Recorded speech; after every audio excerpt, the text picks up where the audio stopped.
2019, when GovTrack rated me the most conservative senator in the U.S. Senate, Kamala was rated the most liberal. She is to the left of Bernie and Elizabeth Warren. Now, Mike, what we do know is that she supports free health care for illegal aliens. She supports doing away with health insurance for everybody, doing away with all private health insurance. That is one of her positions. She also wants to give illegal aliens, all 10 million of them, the right to vote. So she would open our borders, then open our elections, and let anybody coming into the country who identifies as being here go cast a vote. I mean, this is absurd. She would pack the court. She is willing to bust the Senate filibuster so that she can pass the Green New Deal. She would end all oil and gas production and has said so. She would end fracking and has said so. These are all statements that she has made and positions that she has taken. She would by far be the most left person to ever hold the office of President of the United States. And bear in mind, in 2020, she was into defund the police, and she also wanted to make certain that these rioters were supported through the bail funds. And she was a big donor and pusher of the bail funds for rioters to get them out. So I'm not sure America is ready for somebody that is that far left, because you know what? Most Americans, most of my Democratic friends, don't agree with those positions.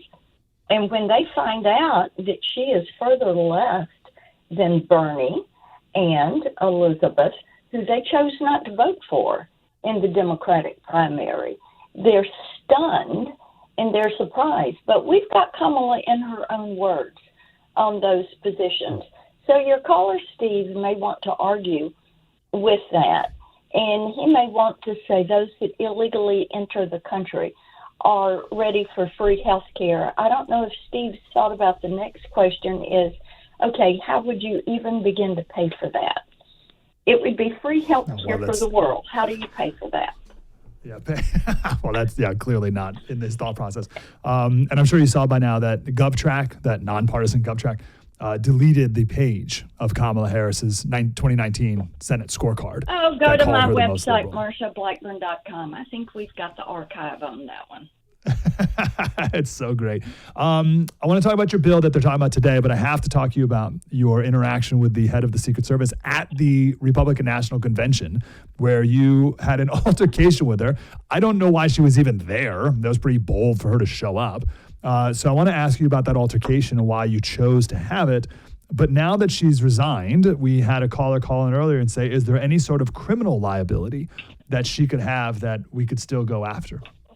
Well, the main thing is we have got to get some answers from her and figure out what has happened with the Secret Service, their advanced planning. Of course, there are 31 individuals, former presidents, current president, vice president, and families that they are responsible for protecting.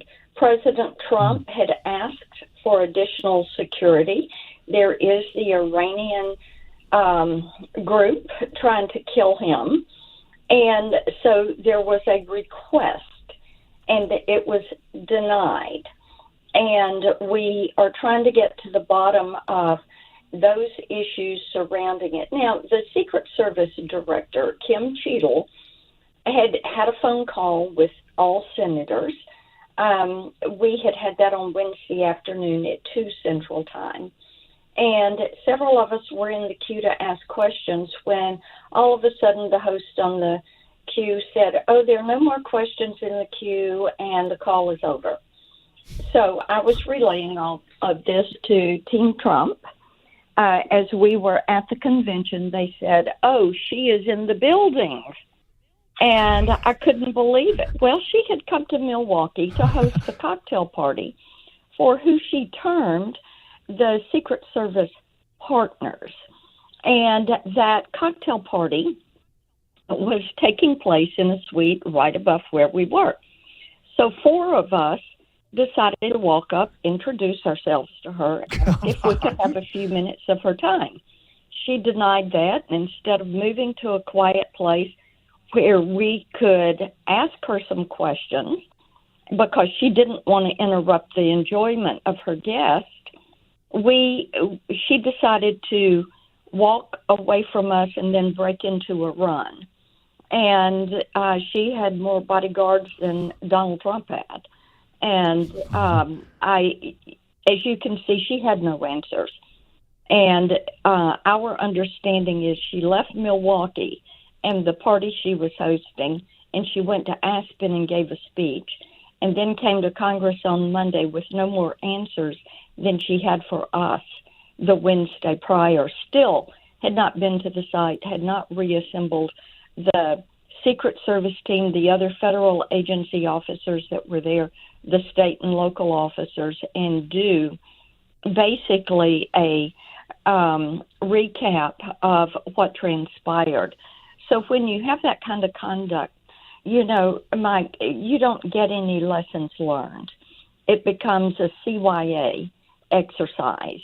And the American people and members of the House of both parties said this is completely unacceptable, and so she resigned. Yes. Well, hopefully there's more accountability that can be made.